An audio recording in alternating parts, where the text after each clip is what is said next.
My sister mocked my allergy in front of guests, then handed me crab-laced soup. What she didn't see was a billionaire CEO dialing 911 with an Epipen already in hand. The sound of crystal glasses clinking to congratulate the new public relations director had just begun to fade when a wheezing sound rose from my throat like a broken kettle. I am Sailor Cole, an antique book restoration expert, someone far more accustomed to paper dust and silence than to lavish parties like this one. I was completely out of place in this room full of designer suits and calculated smiles. My sister, Sloane, stood on the small podium at the front of the very important person room, her perfectly white teeth gleaming under the amber lighting. She leaned into the microphone with that practiced PR smile that never quite reached her eyes. "Here we go again," she said, her voice dripping with theatrical exhaustion. "Sailor? Don't make a scene. It's just mushroom soup. There's no crab. Or do you want to ruin my promotion party?" A ripple of uncomfortable laughter went through the room. Sloane thought she had scored points with her biting humor, playing to the crowd like she always did. She was basking in their attention, in their approval. But she didn't expect that the man sitting directly across from me missed her. Magnus Thorne, group chairman, and the very person who had just signed her promotion. Decision was staring at my soup bowl with a look of absolute horror. Because Magnus Thorne's daughter also suffers from a deadly shellfish allergy, he has sufficient knowledge about anaphylaxis. He knows what it looks like when someone's airway begins to close. Before I could even process what was happening, Magnus was moving. He was pulling an Epipen from the inside pocket of his 5,000 suit and rushing toward me with the kind of speed that seemed impossible for a man of 58. But let me back up. To understand why I was in this near-death situation, I need to recount what happened earlier that evening. This was supposed to be an intimate dinner party celebrating Sloane's promotion in the very important person room of Etoile, a 3 Michelin-starred restaurant where reservations required a 3-month wait and a credit card with no limit. The room was bathed in dim, golden lighting that made everything look like it belonged in a luxury magazine spread. Chandeliers dripped with crystals. The walls were lined with dark wood paneling. The atmosphere reeked of old money and new ambition. I am 26 years old. Despite my age, I've already made a name for myself as an antique book conservator. Some people in academic circles call me the surgeon for history because of my cold demeanor, my ruthless logic, and my deep understanding of the chemistry involved in preservation. I work with materials that are centuries old, treating them with the kind of precision that most people reserve for diffusing bombs. My hands have saved manuscripts that survived wars, floods, and fires. My job requires patience, silence, and a respect for the fragility of beautiful things. My sister Sloane, on the other hand, is 29 and has just been promoted to public relations director at Thorne Global, one of the largest multinational corporations in the country. She has a glamorous exterior, designer clothes, perfect hair, and a smile that she can turn on and off like a light switch. Where I am quiet and careful, she is loud and reckless. Where I preserve, she destroys. Our parents, Alistair and Cordelia Cole, are both 60 years old and famously vain. They sat at the table that evening, beaming at Sloane's new title, basking in reflected glory. They loved to talk about Sloane's important career, her connections, her visibility. Meanwhile, they constantly looked down on my work, dismissing it as dusty or depressing because they don't understand its true stature. To them, I am the disappointing daughter who chose books over boardrooms. The tension that led to my poisoning, yes, poisoning, let's call it what it was, began before the party even started. Sloane had been in the restaurant's lobby earlier that evening when Magnus Thorne arrived. She had tried to intercept him, to pull him aside and show him a media report she had prepared about Thorne Global's latest acquisition. She wanted his attention. She wanted his praise. Instead, Magnus spotted me standing near the coat check, and his face lit up with genuine interest. He walked right past Sloane and spent a full 20 minutes discussing the deacidification process of ancient paper with me. He asked detailed questions about pH balance, about alkalization treatments, about the difference between European and Asian paper fibers. He was fascinated. He told me about a collection of 18th century letters his company had recently acquired and asked if I would consider consulting on their preservation. I watched Sloane's face throughout that conversation. I saw the way her jaw tightened. I saw the way her fingers curled into fists at her sides. I saw the rage building behind her eyes. This was supposed to be her night, her moment. And here I was, the little sister with the boring job, stealing the attention of the most important person in the room. Sloane's jealousy was insane and dangerous. She wanted to humiliate me. She wanted to prove to everyone that I was weak, or worse that I was, faking my allergy to manipulate others, to get attention, to make everything about me. She believed that a little crab essence wouldn't kill anyone. She thought it would just make me itch a little, maybe cause some hives. She wanted me to lose face in front of Magnus, in front of our parents, in front of everyone who mattered, so she set her trap. I didn't see it happen, but I pieced it together later from witness statements. Sloane had excused herself from the table about 30 minutes before the soup course. She found Chef Bastien in the kitchen, a man known for his creative interpretations of classic French cuisine. "Chef Bastien," she had said, turning on that megawatt PR smile. "I have a special request. I've heard everyone praising your famous crab fat oil, the one you use in your signature bouillabaisse. It's supposed to be incredible." Chef Bastien had nodded, pleased. His crab fat oil was indeed famous among food critics. It was made by slowly rendering the roe and fat from blue crabs, infusing it with aromatics until it became liquid gold amber-colored, rich, and intensely flavorful.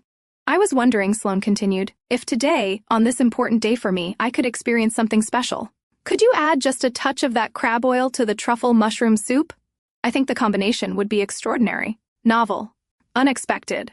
Chef Bastien was surprised by the request. Crab and truffle wasn't a traditional pairing, but he was also a creative chef, always willing to experiment for clients who showed genuine interest in his craft. He thought about it for a moment, the umami of the crab fat, the earthiness of the truffle, the sweetness of the mushrooms. It wasn't a bad idea, actually. It could work. "For you, Miss Cole, on your special evening," he said with a small bow, "I'll prepare one bowl with the crab oil as an amuse-bouche before the main soup course." "Thank you so much," Sloane said sweetly. "You're an artist."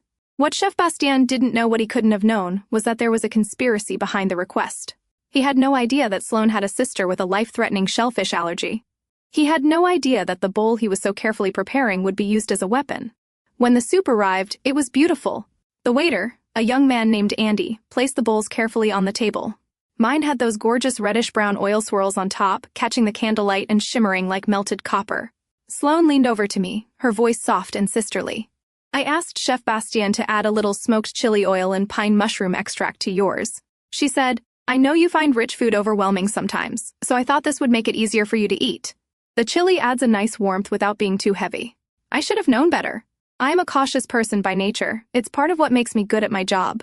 When you work with materials that are 400 years old, you learn to question everything, to test every solution, to verify every procedure. But this time, I was negligent. My sister's enthusiasm, the luxurious space, the golden lighting, it all deceived my senses, and the soup itself was a perfect deception. The intense scent of truffle mushrooms filled my nostrils, earthy and overwhelming. The amber color of the crab fat oil looked exactly like truffle oil. The mushroom scent completely masked the slight fishy smell that I might have otherwise detected. I suspected absolutely nothing. I picked up my spoon and ate a small mouthful. The taste was incredible. Rich, savory, complex. For about 5 seconds, I thought Sloane had actually done something kind for me, then my throat began to close. The reaction was immediate and violent. My throat constricted like someone had wrapped a fist around my windpipe and was squeezing with all their strength. My lips started to tingle, then burn, then swell. I could feel my tongue thickening in my mouth, blocking my airway. My skin erupted in hives, angry, red welts that spread across my arms and chest like wildfire. I tried to stand up, but my legs wouldn't support me. The room tilted sideways. I fell from my chair, hitting the plush carpet hard enough to knock the wind out of me, or what little wind I had left. I couldn't breathe. I couldn't speak. I couldn't do anything except claw at my throat and make these horrible wheezing sounds that didn't sound human. And through it all, I could hear my sister laughing. Not a nervous laugh. Not an "oh no, what have I done" laugh. A triumphant laugh. "See? See?" Sloane said, her voice carrying across the very important person room. "She's eating mushrooms and pretending to be allergic to crab. This year's Oscar for Best Actress goes to Sailor Cole." There was uncertain laughter from some of the guests. Others looked uncomfortable, unsure whether this was some kind of family joke or something more serious. "Come on, Sailor," Sloane continued, walking closer to where I was writhing on the floor. "You can drop the act now. You've got everyone's attention. Isn't that what you wanted? To make my special night all about you?" I tried to look at her, tried to make her see that this wasn't an act, that I was dying. But my vision was starting to tunnel. Black spots danced at the edges of my sight. This is how it ends, I thought. Killed by my own sister at a dinner party, while everyone watches and thinks it's a joke. But Magnus Thorne was already there. Before I had even fully hit the floor, he had dropped to his knees beside me, the Epipen already in his hand. "Move," he shouted, his voice cutting through the laughter like a blade. "Someone call an ambulance. Now." "Hold still," he said to me, his voice calm despite the chaos. "You're going to be okay. I've got you." He pulled the cap off the Epipen and jabbed it into my thigh, right through my dress. The needle punched through fabric and skin, and I felt the rush of epinephrine flooding my system like ice water in my veins. The effect wasn't immediate, but it was noticeable. The crushing pressure on my throat eased just slightly. Just enough for me to drag in a thin, whistling breath. Ambulance. Ambulance? Magnus shouted again, looking around at the stunned staff. Call emergency services right now, and someone get me oxygen if you have it. The restaurant manager was already on his phone, stammering out the address to the emergency dispatcher. A waiter ran to get the first aid kit from behind the bar. Magnus looked down at me, his face grim. "Stay with me," he said. "The ambulance is coming. You're going to make it." While everyone was panicking, while the room erupted into controlled chaos, I saw Sloane's face change. The smug satisfaction drained away. Her smile faltered. She looked at Magnus kneeling beside me, at the Epipen in his hand, at the way my lips had swollen to twice their normal size. She was beginning to realize that her prank had gone much, much further than she intended. "First, I didn't think," she stammered, backing up a step. My mother rushed over, her face pale. "What happened? What's wrong with her?" "She's having anaphylactic shock," Magnus said sharply. "Someone put shellfish in her food. This isn't a joke or an exaggeration. Without this epinephrine, she would be dead in minutes." My father looked at the soup bowl, then at Sloane. I saw the moment comprehension dawned on his face. "Sloane," he said slowly. "What did you do?" "Nothing," Sloane said quickly. "I just asked for mushroom soup. There wasn't supposed to be any crab in it." But before she could continue her denial, Andy the waiter appeared at her elbow. "Miss Sloane," he said hesitantly, "do you want me to clear the table?" "You asked me to have everything ready to clean up after." "Not now," Sloane snapped at him. That was when the adrenaline hit me properly. The epinephrine from the Epipen was doing its job, forcing my heart to pump faster, opening my airways, giving me back a fraction of my strength. And with that strength came absolute clarity. I reached out and grabbed Magnus Thorne's wrist with surprising force, my fingers locked around his expensive watch like a vice. He looked down at me, startled. I couldn't speak yet, my throat was still too swollen, but I could communicate. I pointed at the soup bowl with my free hand. Then I made a fist and held it up, the universal sign for keep or hold or preserve. Magnus understood immediately. He might not have been a police officer or a lawyer, but he was a billionaire, who had built an empire on his ability to read situations and act decisively. He knew exactly what I was telling him. "No one touches that soup," he roared, his voice carrying the full weight of his authority. "Security, seal this table. This is a crime scene." The restaurant security guards, who had been hovering uncertainly at the edges of the room, immediately sprang into action. They formed a barrier around the table, preventing anyone from approaching. "Mr. Thorne," Sloane said, forcing a laugh. "Isn't that a bit dramatic?" "It's just a misunderstanding. Nothing leaves this room." Magnus interrupted her, his voice cold as Arctic ice. "Not the dishes, not the soup, not a single napkin. Everything stays exactly where it is until the authorities arrive." My mother grabbed Sloane's arm. "Tell me you didn't do this on purpose," she whispered urgently. "Tell me this was an accident." Sloane opened her mouth to answer, but no sound came out. Her face had gone sheet white. I lay on the floor, still holding Magnus's wrist, and felt a grim satisfaction spread through me, despite the pain, despite the fear, despite the fact that I could barely breathe. I had used my last bit of strength to preserve the most important evidence. The soup, that nearly killed me, the proof of what my sister had done. That was my first small victory before the darkness started to creep in at the edges of my vision again. The last thing I remember before the paramedics arrived was Magnus leaning over me, his hand steady on my shoulder and saying, "You're a fighter. Good. You're going to need that." The paramedics worked on me right there in the very important person room. While Magnus gave orders like a general commanding troops, they gave me another dose of epinephrine, hooked me up to oxygen, checked my vital signs. My blood pressure was dangerously low. My oxygen saturation was in the 70s, it should have been in the 90s. "We need to transport immediately," one of the paramedics said. "She needs to be in the ER under observation. Anaphylaxis can have a biphasic reaction, she could crash again in a few hours." But before they could wheel me out on the stretcher, Magnus turned to face Sloane. His expression was carved from stone. "You said this was normal mushroom soup?" he asked her, his voice deadly quiet. Sloane's hands were shaking. She clasped them together to hide it. "Yes," she said, but her voice cracked on the word. Of course it was normal mushrooms. The girl always overreacts to everything. She's probably just having a panic attack. "A panic attack doesn't cause your airway to close," Magnus said flatly. "A panic attack doesn't require an EpiPen. Stop lying." That was when Chef Bastien burst into the very important person room. He had been in the kitchen when Andy informed him that there had been a medical emergency involving the soup. He had been told that a guest was allergic to shellfish. The words had hit him like a physical blow. "Miss Sloane," he said, his face flushed with distress and confusion. "The waiter just told me what happened. But I don't understand. You requested the crab fat oil yourself. You asked me to add it to the truffle soup. You said it was your special request." A tense hush cut through the chaos of the banquet room. Every eye turned to Sloane. "You said you liked it," Chef Bastien continued, not realizing he was signing her death warrant with every word. "You said it would be novel and unexpected. I thought you wanted to try it." Andy stepped forward then, the young waiter who had been serving our table all evening. "And Miss Sloane signaled for me to place that specific bowl in front of Miss Saylor," he added quietly. "I remember because you made very clear eye contact with me and pointed to her seat." Silence. Complete, suffocating silence. I lay on the stretcher, the oxygen mask covering half my face, and I watched my family's illusions collapse in real time. My father's face had gone gray. My mother's hand flew to her mouth. They were staring at Sloane like they had never seen her before. Because this wasn't an accident, this wasn't a misunderstanding. This wasn't even negligence. This was a deliberate trap, carefully planned and coldly executed. "Sloane," my father said, his voice hollow. "Tell me they're wrong.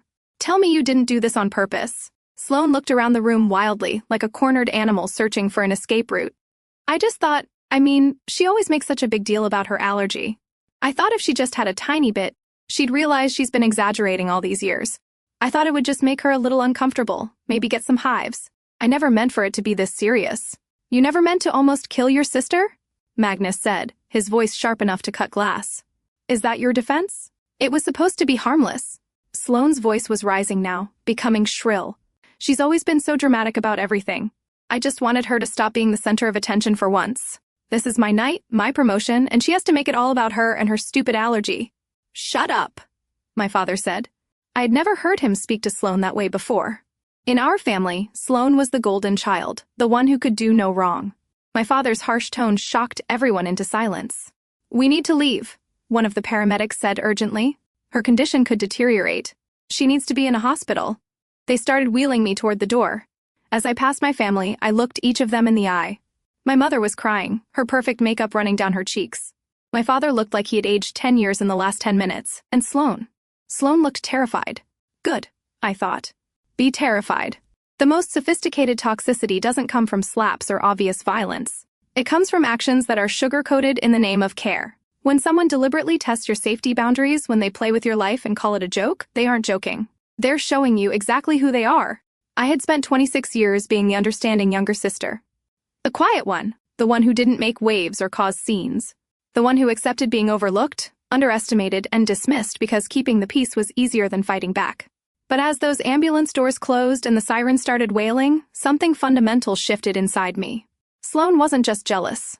She was willing to risk my life, genuinely risk ending it just to satisfy her ego, just to punish me for daring to be good at something, for daring to be interesting to someone who mattered. And my parents, who had always defended Sloane, who had always made excuses for her cruelty and dismissed my hurt feelings. As oversensitivity, they could no longer deny the naked truth that had just been laid bare before their eyes. I felt a coldness spread through me, and it had nothing to do with the anaphylaxis. It was the cold that comes when emotional bonds snap like overstretched rubber bands. It was the ice that forms when you finally stop lying to yourself about people you love. The paramedic adjusted my oxygen mask. "How are you feeling?" she asked gently. I couldn't speak yet. My throat was still too swollen, and the damage to my vocal cords would take weeks to heal. But I raised my hand and made a gesture that she interpreted as, okay. I wasn't okay, though. Not physically, and certainly not emotionally, but I was clear-eyed. I was done being the submissive younger sister who accepted crumbs of affection and swallowed injuries in silence. I would handle this the way I handle a book that's been eaten by mold, with ruthless precision, removing every trace of the harmful agent until nothing remained but clean paper. Sloane had tried to destroy me. Instead, she had freed me. Now I would show her what happens when you push someone who has spent their whole life being careful, being controlled, being quiet. You don't get an explosion. You get something far worse. You get precision. The chaos spilled out from the restaurant lobby onto the sidewalk just as the ambulance doors were being prepped to receive me. Magnus Thorne stood near the rear of the vehicle, his phone already in his hand, his finger hovering over the number for his personal attorney, who also had direct connections to the district attorney's office. "I'm calling the police," he announced. Sloane had followed us out, pushing past the security team, desperate to control the narrative. Her heels clicked frantically on the pavement. This is attempted murder, or at the very least, aggravated assault. Ms. Cole will be arrested tonight? Sloane went white as paper. The last traces of color in her cheeks drained away completely. No, she whispered. No, please, Mr. Thorne. It was a mistake.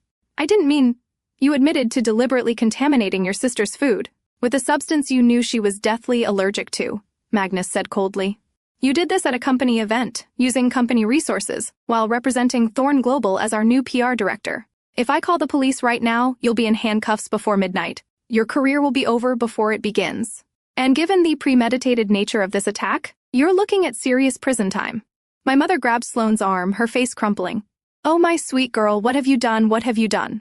My father stood frozen, his brain clearly trying to calculate the social and professional fallout of having a daughter arrested for attempted murder at a Michelin-starred restaurant.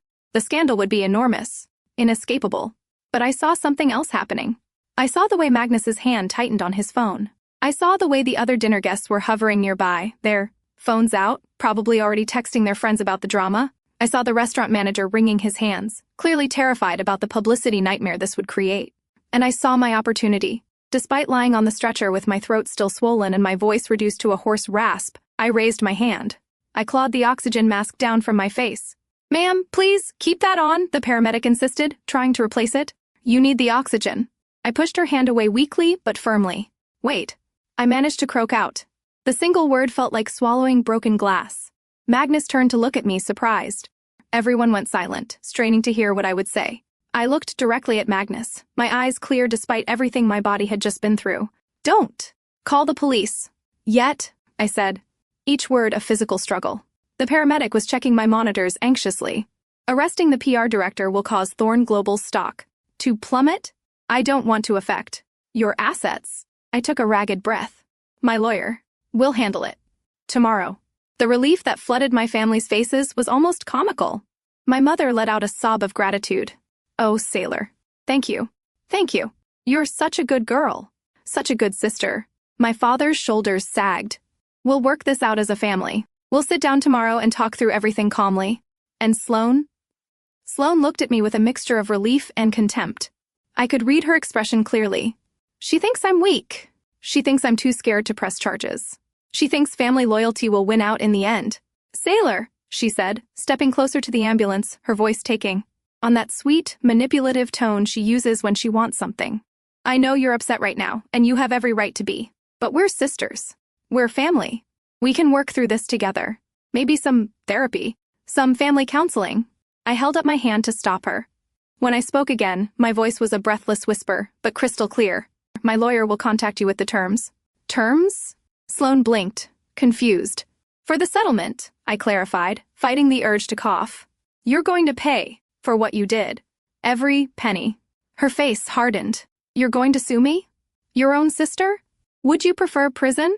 I asked simply. 8 years? State facility? Or a civil settlement? Your choice. Magnus looked at me with something like approval in his eyes. Your lawyer should call my office as well, he said. I'll make sure Chef Bastien and Andy provide full statements about what happened tonight.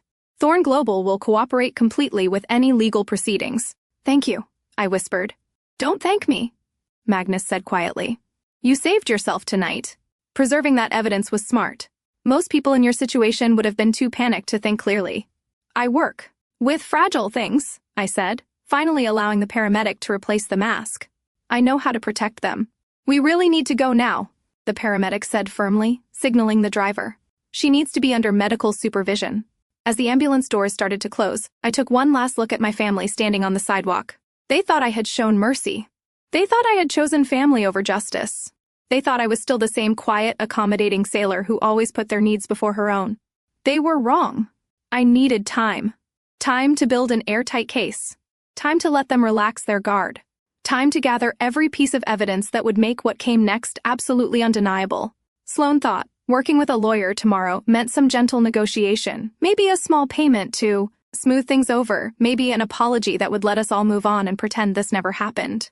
She had no idea what was coming. I spent 3 days in the hospital. The anaphylaxis had done more damage than the doctors initially realized. My vocal cords were inflamed and damaged from the swelling, leaving my voice hoarse and weak. I would need weeks of speech therapy to fully recover. The repeated doses of epinephrine had strained my heart, requiring cardiac monitoring. And psychologically, I was a mess, nightmares of choking, panic attacks triggered by the smell of mushrooms, a bone-deep terror every time I had to eat anything, but I didn't rest. I didn't waste a single moment feeling sorry for myself. On the second day, while I was still hooked up to 4S and monitors, I had my lawyer, Mr. Lewis, visit me. He was a sharp, aggressive attorney in his mid-40s who specialized in civil litigation and personal injury cases. I had hired him 3 years ago to handle a contract dispute, and he had impressed me with his ruthless efficiency. "Tell me everything," he said, pulling out his tablet to take notes. I told him. Every detail. Every moment. The conversation Magnus had with me that set off Sloane's jealousy. The way she had disappeared to speak with the chef. The soup that nearly killed me. The confession in front of witnesses. "This is airtight," Mr. Lewis said, his eyes gleaming. She confessed in front of a room full of people, including the CEO of a major corporation. We have the chef's testimony about her specific request to add crab oil. We have the server's testimony about her directing that bowl to your place. We have physical evidence in the form of the soup itself. And we have Magnus Thorne as a witness to your medical emergency and his immediate intervention. "I want affidavits from Chef Bastien and Andy," I said, my damaged voice barely above a whisper, "in writing, notarized, before they have a chance to be pressured by my family or anyone else." "Consider it done," Mr. Lewis said. "I'll have them within 48 hours. And I want a full medical report documenting every injury, the throat damage, the cardiac strain, the psychological trauma, everything. Already ordered. The hospital is cooperating fully." I looked at him steadily. "I want her destroyed, Mr. Lewis. Not hurt. Not embarrassed. Destroyed. I want her to lose everything she values, her career, her money, her reputation. I want my parents to understand exactly what their golden child is capable of. And I want it all done legally, cleanly, and completely." Mr. Lewis smiled. It wasn't a nice smile. It was the smile of a predator who had just spotted prey. "How much are we asking for?" $900,000, I said without hesitation. "That's enough to ruin her financially, but not so much that it seems unreasonable to a mediator. It covers my medical expenses, lost income, pain and suffering, and the cost of psychiatric care. And it's just low enough that she'll think she's getting off easy." "You've thought this through." "I've had nothing but time to think," I said. "And one more thing, I want this settled in mediation, not in court. Court takes too long, and I want this done quickly, 3 weeks from tonight. Can you arrange that? For $900,000 in a clear-cut case? The defense will jump at mediation. They'll be terrified of what a jury would award." "Good," I said, "because my silence isn't forgiveness. It's strategy." Mr. Lewis stood up, closing his tablet. "Your sister tried to kill you, Miss Cole. She deserves everything that's coming to her." "She tried to diminish me," I corrected quietly. "She tried to make me small, to make me weak, to prove I was nothing. That's even worse than trying to kill me. Because she wanted me to survive it, she wanted me to live with the humiliation." I leaned back against the hospital pillows, suddenly exhausted. "Instead," I continued, "she's going to learn what happens when you underestimate someone who spends their life working with things that are fragile but precious. You learn how to protect them. You learn how to repair them. And you learn how to remove anything that threatens them completely, permanently, and without mercy." My lawyer left with his marching orders. Over the next 2 weeks, while I recovered at home, he worked like a man possessed. He obtained sworn affidavits from Chef Bastien and Andy. He collected medical records and expert opinions. He compiled a case file that was absolutely damning. And my family? They thought I was healing. They thought I was processing the trauma. They thought I was deciding whether to forgive and forget. My mother sent flowers, expensive arrangements that I immediately donated to the hospital. My father called twice, leaving rambling voicemails about not letting this tear the family apart. And Sloane sent a text message. "Can we talk? I think there's been a misunderstanding." I didn't respond to any of them. My silence wasn't forgiveness. It was the quiet before the storm. It was the moment when you hold your breath and aim carefully, because you only get one shot. And when Mr. Lewis called on day 19 to tell me the mediation was scheduled for day 21, exactly 3 weeks after the incident, I smiled for the first time since the poisoning. Perfect. I whispered into the phone, my voice still hoarse but getting stronger every day. "Let's end this." It took 3 weeks for the swelling to subside enough that I could speak without pain, and for my body to stabilize enough that I could sit upright for more than an hour without my heart racing like a trapped bird. That's how long it took for Mr. Lewis to compile every scrap of evidence into a legal file, so airtight that even the most expensive defense attorney in the state would advise their client to settle. That's how long my family waited before they tried to sweep attempted murder under the rug like it was a wine stain on expensive carpet. The mediation room smelled like lemon furniture polish and desperation. It was one of those corporate spaces designed to look neutral. Beige walls, a long oak table, leather chairs that squeaked when you shifted your weight. The kind of room where million-dollar deals died quietly, where careers ended with a signature instead of a scene. I arrived early with Mr. Lewis, my hands still trembling slightly from the medication I'd be on for the next 6 months. The doctors said the tremors would fade. I wasn't sure I wanted them to. They were a reminder of what had almost been taken from me. Sloane walked in 12 minutes late. Because of course she did. Even now she couldn't resist the power play of making everyone wait. She wore a dove gray dress that probably cost more than my monthly rent. Her hair pulled back in a soft chignon that screamed innocent victim. The makeup was perfect, just enough to look put together. Not so much that she seemed callous, but it was her expression that made my stomach turn. That carefully practiced look of remorse. Eyes just slightly wider than usual, lips pressed together in what was supposed to be anguished restraint. I'd seen that face 1,000 times growing up. It was the face she made when she wanted something, when she needed someone to believe her, when she was about to lie so smoothly that even she might believe it. Mom and Dad flanked her like bodyguards. Dad's jaw was set in that stubborn way that meant he'd already decided how this was going to go. Mom kept glancing at me with eyes that held something I'd never seen before, fear, maybe mixed with a desperate kind of pleading. They looked at me the way people look at bomb timers counting down. Sailor. Mom started. Her voice doing that soft, soothing thing she used to do when I was little and had scraped my knee. Honey, we're so glad you're feeling better. I didn't respond. Mr. Lewis had coached me. Speak only when necessary. Let the evidence do the talking. Don't let them manipulate your emotions. I folded my hands on the table, felt the cool wood beneath my palms, and waited. Sloane leaned forward. And right on cue, her eyes began to glisten. Sailor! Her voice cracked perfectly. A hairline fracture in porcelain. I need you to know how sorry I am. I swear. I only thought you'd get an itchy rash or something. Maybe your throat would get a little scratchy. I just wanted to tease you a bit, you know? Get you to loosen up. Stop being so serious all the time. She reached across the table like she wanted to take my hand. I pulled mine back. I didn't know, she continued. And now there were actual tears. Impressive, really. I didn't know you would almost die. If I'd known, I never would have. Stop. The word came out harder than I intended. Sharp enough that everyone flinched.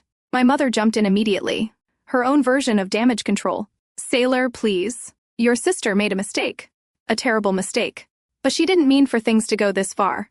After all, she didn't think it would be this bad. Can't you just let it go? Let it go.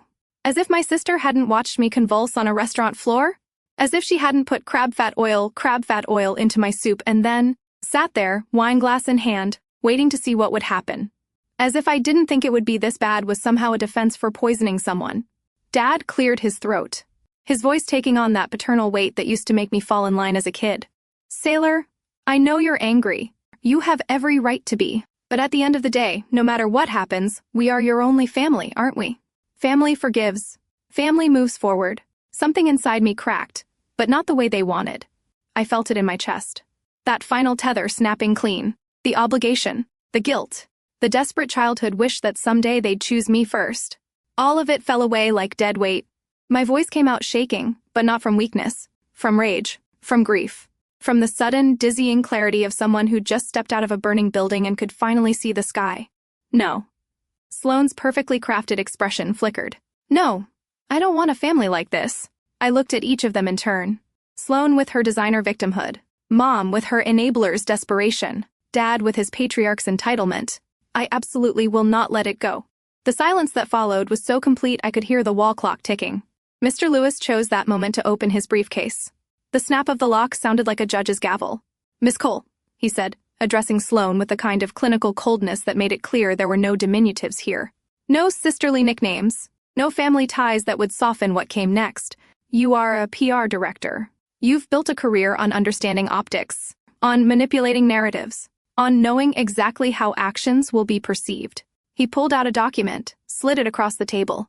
Which means you are smart enough to know the boundary between a prank and attempted manslaughter. Sloane's face went white. That's not... We have testimony from Chef Bastien confirming that you specifically requested crab fat oil be added to your sister's soup. Mr. Lewis's voice never rose, never wavered. We have testimony from Andy, the server, confirming that you personally ensured the soup went to your sister's place setting. We have toxicology reports confirming the presence of shellfish proteins in Miss Sailor Cole's system at concentrations consistent with deliberate contamination. He pulled out another document, then another. We have your text messages to Chef Bastien from 3 days before the dinner, asking about ingredients that could cause a reaction. We have your internet search history. How much shellfish causes allergic reaction? Can you hide crab oil in soup? Symptoms of severe allergic reaction. Each piece of evidence landed like a stone in still water, ripples spreading outward. This was premeditated, Mr. Lewis said, which elevates it beyond reckless endangerment. The DA's office has indicated they would pursue charges of aggravated assault with intent to cause grievous bodily harm.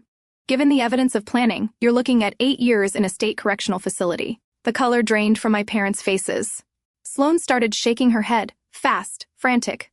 No, that's not, I didn't mean.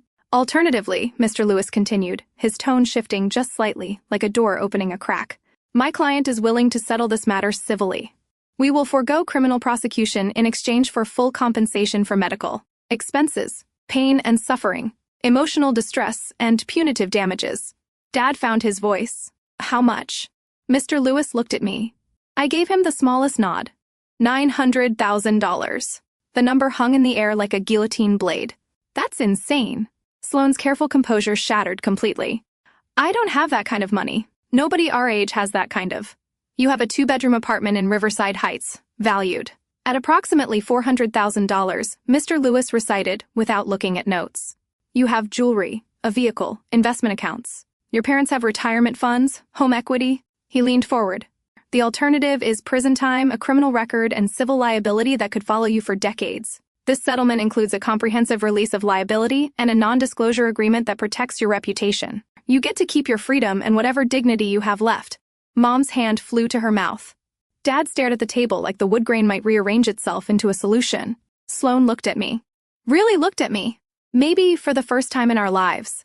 I saw the moment she understood this wasn't her baby sister anymore. This wasn't the girl who'd swallow every slight, who'd make herself smaller so Sloane could shine brighter. This was someone who'd nearly died and decided that survival wasn't enough. I wanted restitution. I wanted consequences. I wanted everything she'd used to hurt me turned against her. You can't do this, she whispered. I met her gaze, steady. I can. I am. My parents looked at me with eyes full of something I'd never seen directed at me before. Fear. And underneath it? Hatred. The kind of hatred you reserve for someone who's broken the unspoken rules, who's refused to play their assigned role. I looked away. Their opinions didn't matter anymore. It took 45 minutes of negotiation, of my father trying to argue the amount, down, of my mother crying, of Sloane alternating between rage and desperation. But, in the end, the math was simple. $900,000 or 8 years in prison, they signed. I watched Sloane's hand shake as she put pen to paper. Watched the careful signature. That had probably graced 1,000 PR documents now binding her to financial ruin. Watched my parents sign as co-guarantors, their retirement security traded for their golden child's freedom. When it was done, when the papers were collected and the terms were set full payment within 90 days with the first installment due in 2 weeks, Sloane looked at me one last time. I'm your sister, she said, voice hollow. No, I replied, standing up, gathering my coat. You were someone who tried to kill me. There's a difference. I walked out of that beige room, out of that building, into afternoon sunlight that felt like absolution. Behind me, I heard my mother crying. I heard my father's voice, angry now, saying my name like a curse. I didn't look back. The seasons had barely changed before news reached me through a former colleague, who kept tabs on industry gossip that Sloane Cole was unemployed. The PR firm had let her go quietly, citing restructuring, but everyone knew the truth. Word travels fast in professional circles, especially when it involves someone who'd burned as bright and as publicly as Sloane had. The whispers followed her. Unstable. Liability. That girl who poisoned her sister. She'd sold the Riverside Heights apartment at a loss, desperate for quick cash. The jewelry went to a consignment shop. The car, leased, was returned. My parents had withdrawn their entire pension fund and taken out a second mortgage on their house to make up the difference. The first payment had cleared. Then the second. Each one a chunk of the life Sloane had built on the foundation of everyone else's diminishment. I learned later, months later, from that same gossipy colleague about the engagement party, one of Sloane's old high school friends, someone who didn't run in PR circles and hadn't heard the stories. Sloane showed up in a borrowed dress, desperation hidden behind that same practiced smile. She'd found him at the cocktail hour. Richard, something or other, old money, divorced, lonely enough to be charmed by a beautiful woman who laughed at his jokes. It was classic Sloane, really. She'd always known how to read people, how to become exactly what they wanted. For 2 months, she played the role perfectly. Let him wine and dine her. Moved into his penthouse apartment in the financial district. Started posting carefully curated photos on social media. Look at me. I'm back. I'm fine. I'm better than ever. But you can't hide who you are forever. Eventually, the mask slips. He caught her lying about something small where she'd gone to college, maybe. Or what she'd done for work. One lie unraveled into another, and another, until he did what any sensible person would do. He started digging. What he found was the truth. Not the sanitized version Sloane had tried to sell, but the real story. A woman who'd poisoned her sister. A woman who'd been sued into financial oblivion. A woman who'd do anything, hurt anyone, to claw her way back to the top. He kicked her out. Not dramatically. From what I heard, just coldly, efficiently. Had his assistant pack her things, left them in the lobby, changed the locks. The same way you'd remove any other threat from your life. Last I heard, Sloane was working for a telemarketing company in a strip mall across town. 40 hours a week in a fluorescent-lit room, reading scripts to people who hung up on her, making $12 an hour. Sometimes I wondered if she thought about that dinner party. If she lay awake at night in whatever cheap apartment she could afford now, thinking about the moment she'd decided that hurting me was worth the risk. I hoped she did. 1 year after the night I nearly died, I stood in my library. My library. The words still felt surreal, even after months of saying them. The building was a converted warehouse in the arts district, all exposed. Brick and enormous windows that let in cascading sheets of natural light. The air smelled like old paper and lemon oil, that particular perfume of preserved history. Rows of custom-built shelves lined the walls, each one holding volumes in various states of restoration. Some were pristine, waiting to be cataloged. Others were works-in-progress spines carefully separated from text blocks, pages laid flat. Under weights, acid damage being painstakingly reversed with specialized solutions. This was my company, Coal Conservation and Restoration. I'd almost used a different last name, wanted to shed that final connection to my family. But Mr. Lewis had advised against it. Own it, he'd said. You're not the one who should be ashamed. The settlement money had been the seed. $900,000, minus legal fees, minus medical expenses, minus the cost of therapy I'd needed to process what my own sister had done to me. What remained was enough to lease the space, buy equipment, hire 2 junior conservators, and establish a reputation. Turned out, nearly dying had made me something of a legend in certain circles.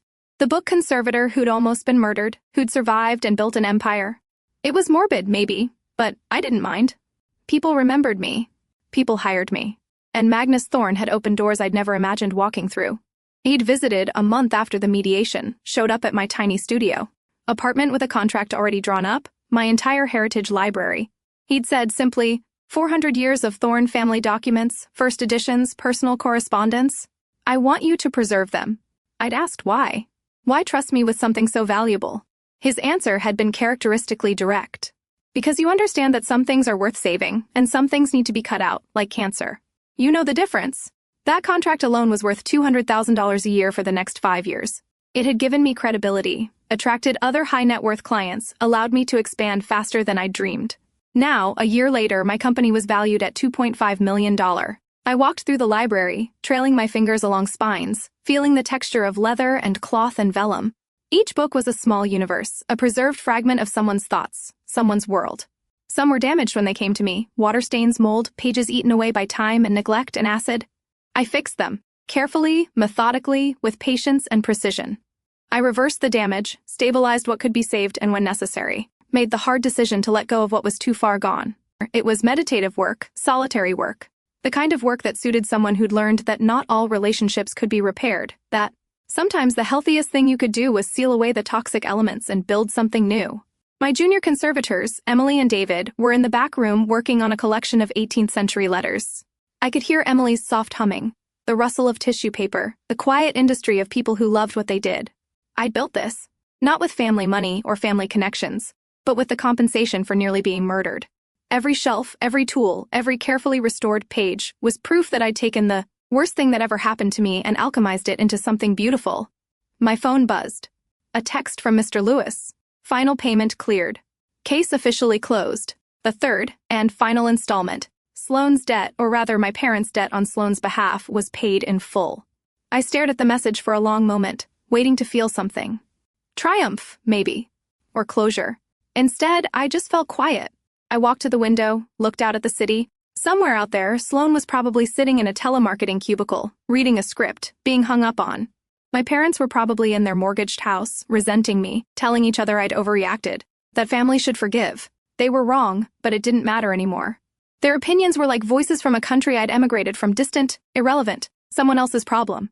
I turned back to my library, to the restoration table where a 16th century manuscript waited for my attention. The pages were brittle, edges darkened with age, but the text was still legible, still valuable, still worth saving. I sat down, pulled on my cotton gloves, selected my tools with the precision of a surgeon. This was what I did now. I preserved what was precious. I eliminated harmful agents, whether they were acid on paper or toxicity in blood relations. I carefully opened the manuscript, began assessing the damage, planning the restoration. Outside, the afternoon sun slanted through the windows, illuminating dust motes that danced like golden snow. My life was whole now. Brilliant. Built on the ashes of the career of the sister who tried to kill me. And for the first time in 26 years, I was exactly where I needed to be.